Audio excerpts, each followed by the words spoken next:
রথযাত্রা উপলক্ষে একাধিক কর্মসূচির ঘোষণা করেছেন বিরোধী দলনেতা শুভেন্দু অধিকারীও। কলকাতা থেকে দীঘা রথযাত্রাকে উপলক্ষ করে একেবারে পোস্টার ব্যানারে ছেয়ে গেছে যে ছবি আপনারা দেখতে পাচ্ছেন। কোথাও দীঘার মন্দিরে মমতা বন্দ্যোপাধ্যায়ের ছবি দিয়ে তৃণমূলের পোস্টার, আবার কোথাও পুরীর জগন্নাথ মন্দিরের ছবি দেওয়া পোস্টার, তাতে নরেন্দ্র মোদী শুভেন্দু অধিকারীর ছবি রয়েছে। কোলাঘাট থেকে নন্দকুমার কাঁথি সর্বত্র ধরা পড়ল একই ছবি।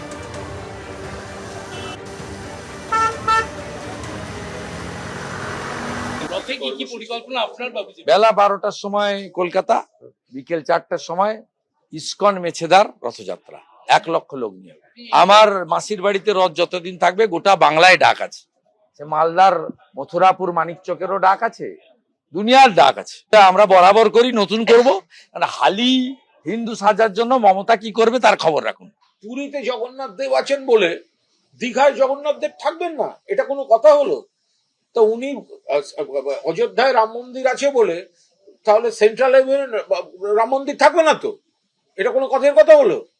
তো দীঘা, সেখানে যে জগন্নাথ দেবের মন্দির হয়েছে, লক্ষ লক্ষ মানুষ আসছে, এরা কে কি বললো কেউ কর্ণপাতও করছে না। মুখ্যমন্ত্রী এখন বড় হিন্দু সাজার প্রতিযোগিতায় নেমেছেন, আসলে বার্তা দিচ্ছেন আরএসএস কে, দেখো আমি তোমাদের শেখানো সিলেবাসেই আছি, রাজ্যের অর্থনীতি উচ্ছন্নে যাক, ছেলেমেয়েদের বেকার ছেলেমেয়েদের চাকরি বাকরি উচ্ছন্নে যাক, আমি তোমাদের যে হিন্দুত্বের স্ট্র্যাটেজি সেটাতেই আছি, সেটাতেই থাকবে। দীঘায় জগন্নাথ মন্দির উদ্বোধনের পর দুয়ারে রেশন প্রকল্পের মাধ্যমে বাড়ি বাড়ি প্রসাদ পৌঁছে দেওয়ার ঘোষণা করেছেন মুখ্যমন্ত্রী মমতা বন্দ্যোপাধ্যায়। আর এবার পুরীর জগন্নাথ মন্দির থেকে মহাপ্রসাদ এনে তা বিতরণ করার ঘোষণা করলেন শুভেন্দু অধিকারী। উঠেছে হালাল মিষ্টির প্রসঙ্গ, যা নিয়ে তুঙ্গে উঠেছে রাজনৈতিক চাপানুতর।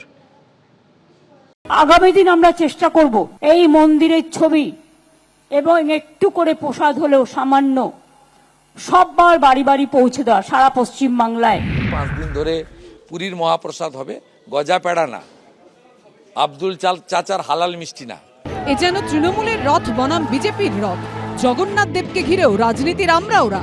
পুরীর জগন্নাথ দেবের প্রসাদ বনাম দীঘার জগন্নাথ দেবের প্রসাদ। মমতা বন্দ্যোপাধ্যায়ের ঘোষণা মতো রাজ্য জুড়ে বাড়ি বাড়ি দীঘার জগন্নাথ মন্দিরের প্রসাদ পৌঁছে দিতে শুরু করেছেন তৃণমূলের নেতা মন্ত্রী জনপ্রতিনিধিরা। বুধবার পাল্টা পুরীর মন্দির থেকে আনা জগন্নাথের মহাপ্রসাদ খাওয়ানোর ঘোষণা করলেন শুভেন্দু অধিকারী। 3টের সময় পুরী থেকে মহাপ্রসাদ আসছে, আমাদের গৌরাঙ্গ মহাপ্রভুর মন্দির তমলুক, ওখান থেকে বিতরণ শুরু হবে। 5 দিন ধরে পুরীর মহাপ্রসাদ হবে, গজা পেড়া না, আব্দুল চাচার হালাল মিষ্টি না।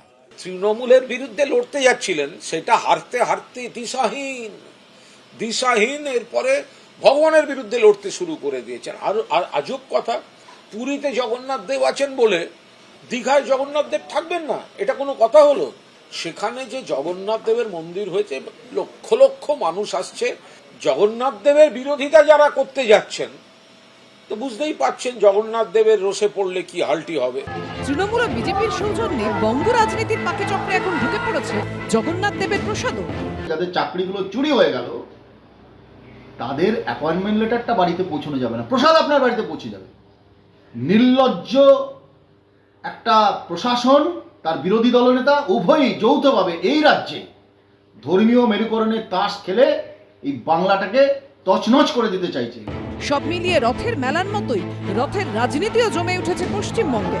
বিক্রম চক্রবর্তী, মুন্না আগরওয়াল ও অনির্বাণ বিশ্বাসের রিপোর্ট, এবিপি আনন্দ।